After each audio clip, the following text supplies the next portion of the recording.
आपका? मेरा नाम खिरोधर महतो है। ये पुल जो ध्वस्त हुआ है कैसे हुआ, क्या है? ये पुल ध्वस्त यास तूफान की वजह से भी हुआ है, क्योंकि 2 दिन से लगातार बारिश हो रही थी, जिससे बारिश का बहुत ज़्यादा पानी आ गया यहाँ पे। और देखा जाए तो इसमें सिस्टम का करप्शन भी बोला जा सकता है, क्योंकि अगर यहाँ पे अच्छा रॉ मटेरियल यूज होता, पिलर अच्छा मान के चलिए अगर 15 फीट 20 फीट गड्ढा करके दिया जाता तो ये चीज़ नहीं होना चाहिए। और दूसरा सबसे बड़ा कारण ये भी है यहाँ पे बालू का चोरी। माइनिंग के द्वारा माइनिंग वाले आते हैं यहाँ पे चेकिंग करने, लेकिन उससे पहले ही स्थानीय लोगों या फिर थाना के द्वारा इनको सूचना कर दिया जाता है। मैंने तो आज तक नहीं सुना है किसी माइनिंग वाले ने जैसे भी पकड़ लिया या फिर कोई स्थानीय लोग ही, यहाँ की पुलिस ही जिसे भी पकड़ के ले जाती है तो उससे भी फाइन वगैरह भरा के छोड़ दिया जाता है। कितना गाड़ी यहाँ पर लगा हुआ रहता है? यहाँ पे हम हमेशा बगल में सोनातू बाज़ार पड़ता है, हर मंगलवार शनिवार, और बुंडू जाने के लिए भी यही एकमात्र रास्ता है। हम हमेशा आते जाते रहते हैं।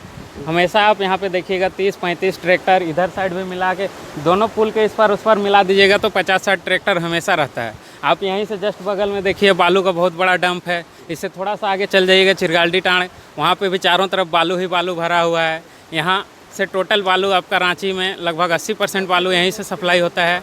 दूसरा चीज़, इससे हल्का नीचे जाइएगा तो बमलाडी होते हुए टाटा को भी सप्लाई होता है। क्या नाम है आपका? गंभीर महतो।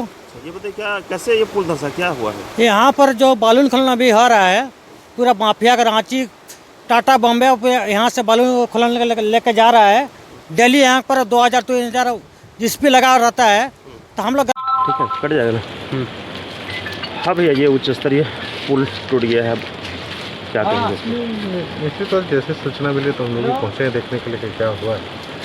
और इस संबंध में निश्चित तौर से हम लोग ऊपर बात करेंगे कि ये पुल क्यों टूटा। सबसे पहले तो जांच हो, और उससे पहले हो कि पुल कम से कम वापस से फिर से बनाया जाए, ताकि लोगों को जो एक बड़ा लाइफलाइन है ये पुल, तो जब तक नहीं बनेगा तब तक तो मान के चले इधर के लोग इधर और उधर के लोग उधर वाली स्थिति हो रही है। लेकिन उससे पहले ज़्यादा ज़रूरी है कि इस तरीके से पुल का धंसना, पूर्व में भी एक पुल जिस तरीके से धंसा था उसी तरह की स्थिति यहाँ देखने को मिली। और संभवतः मुझे लगता है कि दोनों पुल के काम करने वाले एक ही कॉन्ट्रैक्टर हैं, और उन्हीं का काम में इस तरीके की चीज़ें आ रही हैं, ये तो सबसे बड़ा सोचने की बात है।